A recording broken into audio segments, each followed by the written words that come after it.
You were adopted into that family, and now Rocky is just a stranger to you. After you get married, please don't involve yourself with us as a couple. Since you're a stranger, you're not invited to the wedding. I lost my parents when I was young and have lived separately from my brother, Rocky. When I heard that Rocky was getting married, I was overjoyed. But then his fiancée Cameron said something outrageous. Little did she know, it would later cause her a great deal of trouble. I'm Samantha, a 33-year-old office worker. My parents passed away in a traffic accident when I was just 8 years old. At the time, my 5-year-old brother Rocky and I were initially taken in by our paternal grandparents. Our grandparents tried their best to raise us, but caring for 2 children was a tough task. It must have been difficult for them, especially after they had retired, to continue raising 2 kids. 3 years later, I was alone taken in by my Uncle Leighton and Aunt Ashley, becoming their adopted child. It was sad to be separated from Rocky, but it didn't mean we would never see each other. I was nervous about moving to a new home just as I had gotten used to living with my grandparents. However, Leighton and Ashley welcomed me as their own child. Let's gradually become a real family. For us, Samantha is already our daughter. It might be hard at first, but let's try to be open and talk about anything. I remember feeling deeply reassured by his words. I learned much later that Leighton and Ashley, unable to have children, had decided to adopt me after much discussion. Their home was a bit far from my grandparents, but a 30-minute bus ride was all it took, and I thought soon I could visit Rocky on my own. And so my life as Leighton and Ashley's daughter began. Being a biological parent and having a parental relationship aren't the same. At least, that's what I believe. One doesn't have to give birth to be a mother. A parent-child relationship can develop over time, through shared experiences and mutual affection. I learned this firsthand living with Leighton and Ashley. Though there's no blood relation between Leighton, Ashley, and me, we are undoubtedly parent and daughter, a family. I only shared this with close friends, and they were often surprised to hear we weren't biologically related. Some even praised me for growing up well despite my circumstances. But it was all due to Leighton and Ashley's love and patience. Initially, I couldn't fully open up to them, was sometimes willful, and even had a rebellious phase in hindsight. I'm truly grateful to them for accepting and facing these challenges with me. And now I wholeheartedly think of Leighton and Ashley as my parents. As an adult, I wanted to give back to them, even if just a little. So I joined Leighton's company, worked hard, and now serve as a supervisor. Rocky and I kept in touch regularly. Once we both had mobile phones, we exchanged messages and calls directly, and I sometimes visited him. However, our meetings dwindled after high school, and my messages were often met with brief replies. It seemed normal for siblings of the opposite sex to drift apart as they grew older. But like me, Rocky grew up well and remained kind-hearted under our grandparents' care. Though he must have felt lonely at times without parents, he never caused me much worry. Eventually, Rocky graduated from college and joined a renowned company, a source of great pride for our grandparents and me as his sister.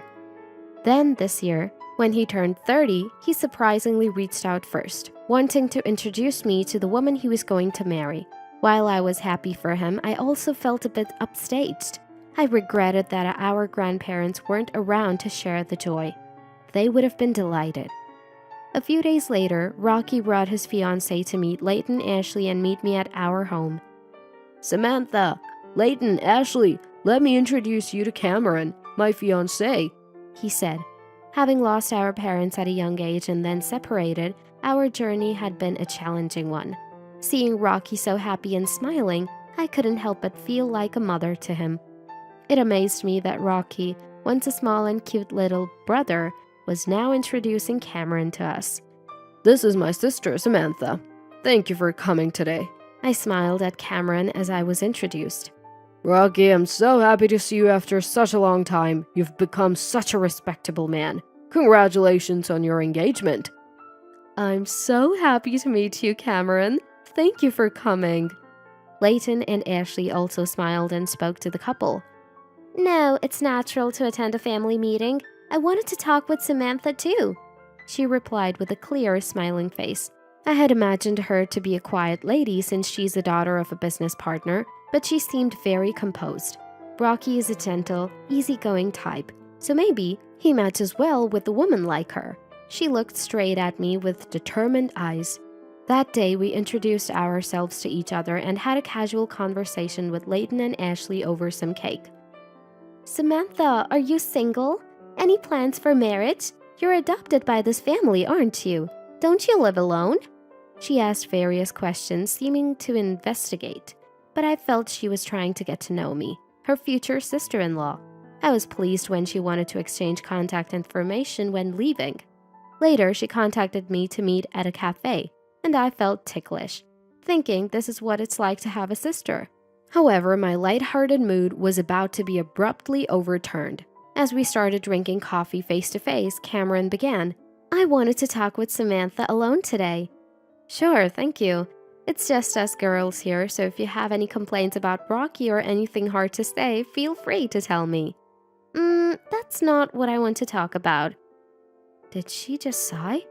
I felt something off in the atmosphere and looked up, meeting her steady gaze. There's something I want you to promise before we get married. What could it be? The mention of a promise made me a little nervous, especially since her gaze was so intense. Samantha, you're an adopted child of that couple and single, right? Yes, that's right. I was surprised by her sudden question, but answered. Rocky is now a stranger to you, right? After getting married, please don't involve yourself with us. What? I was so shocked that I let out a foolish sound. We won't invite you to the wedding since you're a stranger. What? Wait, just a minute. What is she saying? Well, legally, Rocky and I might be strangers, but we are real siblings. I don't intend to interfere with your married life, but I do want to attend the wedding and celebrate. I've heard there's no family without issues between a daughter-in-law and mother-in-law or sister-in-law. Maybe she's making sure with me, her future sister-in-law, first to avoid any trouble. But I have no intention of interfering with Rocky and Cameron's life. I gently reassured her that she didn't need to worry so much, but she didn't seem to understand my words and said, Don't misunderstand, I'm saying you're a stranger. Family but strangers. I couldn't comprehend what she was saying and tilted my head. Samantha and Rocky are already strangers, right? Moreover, you're still unmarried and living with such an elderly couple.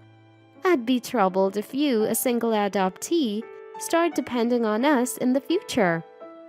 She declared firmly. Such a cold look for a future sister-in-law. Unfazed by my stunned expression, she continued. After the couple passes away, it's out of the question for you to leech off us. Wait a minute. They're still very much alive, so stop saying things like that. Besides, I have a proper job and income. Yeah, barely. If you were unemployed, I wouldn't have even attended the family meeting. She interrupted me and glared. Anyway, you're not invited to the wedding, and don't invite us to your life events either. Just because you're single doesn't mean we'll take on any future support or caregiving. What does she think of me? Sure, I'm single now, but I have a job and savings. Most of all, thinking about a family member's spouse in such a way, I felt dizzy. I understand your feelings, but not even contacting about life events. I think Rocky wouldn't agree. Just because we've seen each other less as adults doesn't mean the family bond is gone. Despite being shocked, I replied firmly, Well, I guess minimal involvement can't be helped, but please gradually become distant. Her casual words made me feel sad. I'm asking this for our happy married life. If Samantha refuses, it'll make marriage difficult. Rocky was the one who wanted to marry. Please think about his happiness. It seemed like an ultimatum. If I didn't agree, she wouldn't marry Rocky. It sounded more like a one-sided declaration than a request. Rocky's proud smile from the other day came to mind. This condition was unreasonable, but I didn't want to ruin Rocky's wedding. Faced with her absurd demand, I had no choice but to remain silent. That night, when I told Leighton and Ashley about the day's events, they were incredulous. No wonder. Did she really say that? She seemed so pleasant when we talked the other day. I was surprised too. I thought she just didn't want a sister-in-law meddling, but she flat out said we're strangers, and there was nothing I could do. What will you do? Layton asked, concerned. I didn't want to spoil Rocky's happy wedding. I don't agree, but I'll be absent. Once things settle, I plan to meet and celebrate with Rocky alone. I see. But if Samantha is treated like that, we don't feel like attending either. Really? Ashley nodded beside me. Seems like it's her loss, not ours. Huh? I looked puzzled and Layton smiled and nodded slightly. Then, on the wedding day, the sky was clear and blue. I should have been there to witness Rocky's happiest moment, but it couldn't be helped. Then my mobile phone rang. The screen read, Cameron. I felt no obligation to answer. The call stopped, then rang again repeatedly. Ignoring it, the phone rang over and over. On her wedding day, how could she have the time to call so much? So annoying, I muttered, and Layton and Ashley chuckled, guessing who was calling. I put it on silent mode, but now it vibrated repeatedly. I wondered what face she made, having declared me a stranger. Eventually, the phone quieted down, but my call log was filled with Cameron's name, almost like a stalker. I found it funny. There were several voicemail messages, but I had no desire to listen. That afternoon, while enjoying snacks with Layton and Ashley, the doorbell rang insistently. When I went to the door, Cameron barged in furiously. Why didn't you answer the phone? Do you know how many times I called? Isn't it your wedding day? What do you want at a stranger's house? Your absence ruined the wedding. Really? I smiled back, full of ease. So you're saying I made Layton and Ashley not attend too? I didn't do anything. I just didn't go to the wedding as you told me. Really? That's right, isn't it? You're the one who told me, who wanted to attend Rocky's important wedding, that I couldn't come because I'm a stranger. Why should I answer a call from a stranger? Don't use such twisted logic. What brings you here then? Well, because Layton is the branch president of the Electrical Industry Association, right? Someone mentioned his absence at the wedding. Cameron! Suddenly, Rocky burst in. Rocky? I'm sorry, Layton. Ashley, I left without stopping her, thinking she'd be here. Samantha, I'm sorry too. I didn't know anything. What happened? I was told by Cameron that Samantha wouldn't attend. She said she had to meet her boyfriend's parents on this day and couldn't tell me. I thought it couldn't be helped. Huh. Quite a convincing lie she had prepared as a reason for me not attending Rocky's wedding. I'm almost impressed. Then today, when attendees learned Layton was absent, they asked why the chief guest was missing. Someone close to Layton said because Samantha refused attendance, the branch president also did not attend. Moreover, Samantha is the groom's real sister. What does this mean? Cameron's parents were shocked. We didn't know about this, they said. Then it all spiraled into a big commotion with relatives and the other guests. I guess the wedding turned into chaos, whether it was expected or not. Cameron, who had been listening to Rocky with clenched lips, glared at me again. It's your fault. I was criticized as cruel and inhuman. If only you had answered the phone and come to the wedding, you heartless person. Who's the heartless one, I wonder? Layton, who had been quietly observing, stood up and spoke. I decided not to attend on my own. Samantha actually wanted to attend for Rocky's sake. Really? I'm a business owner and currently serve as the branch president of the Electrical Industry Association. I have relationships with Rocky's major manufacturer and your father's parts factory, but you've ruined this connection. Such discourtesy will become known, and it'll not only affect your position but also your father's company. Oh! By the way, Samantha is now a chief officer in our company. She's studying technology and management every day and is indispensable. She's been the secretary of the Electrical Industry Association for 2 years now, so she has a considerable network in the industry. What? Cameron, who had looked down on me as a single poor nuisance, was shocked. Indeed, these siblings lost their real parents when they were young. It's a sad story, sadder than we can imagine. Leighton continued in a calm, dignified voice. But Samantha has bravely forged ahead in life. You, who judged her unilaterally as an adoptee and single, are far more than foolish.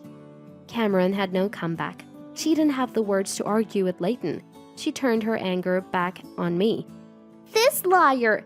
If I knew this person was important and rich, I would have let you attend the wedding. Enough already, I said firmly to her, who still couldn't say anything but that. I tried to talk about my work, but you didn't listen, did you? Everyone introduced themselves on the day of the family meeting. You only remembered that I was single and an adoptee. You end up in such situations because you judge people only by their titles and appearances. I'm not here because I can't afford to live alone, but because I want to be with my parents, Leighton and Ashley. What? We're family. Now, stranger, please leave. Wait! If you don't mediate, I'll be the bad guy. Do something, sister. I'm not your sister. I'm a stranger. I smiled and corrected her. He's my cute little brother's fiancée, so you're like a sister. Stubborn, aren't you? Take responsibility for what you said. If you smooth things over, I'll take back what I said before. There's nothing I can do as a stranger. Wait, what? Then, goodbye. Wait, don't go like that! Come on, let's go. I still have a lot of questions for you. Cameron, still protesting, was forcibly taken away by Rocky. After that, Rocky and Cameron's wedding was called off midway, and Cameron was billed for the cancellation fees. She complained it was unfair, but her parents accepted it was their daughter's fault. Her father's company, though she was a president's daughter, was just a small factory. Maintaining relations with Rocky's major company and the Electrical Industry Association, where Leighton served as branch president, was vital for the survival of their business.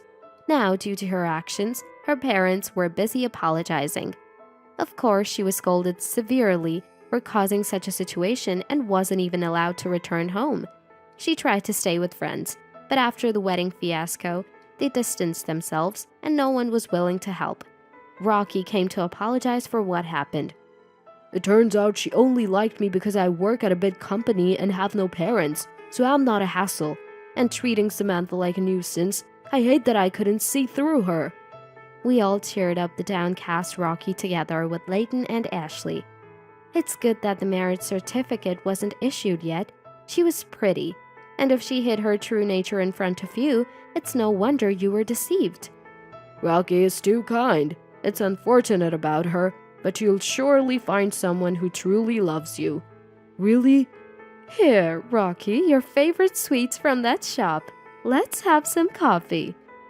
This incident seemed to have brought me closer to Rocky, whom I hadn't seen much since we became adults. I realized I had been neglecting to keep in touch with Rocky too. The reason for our reunion was his marriage announcement, so in that sense, I guess I should be thankful to her. Watching Rocky talk with Leighton and Ashley just like a real family, I thought about this. Friends, lovers, family. Maybe we tend to take those closest to us for granted and forget to care for them over time. I want to cherish and protect this happiness, taking care of the important people in my life. Are your loved ones doing well?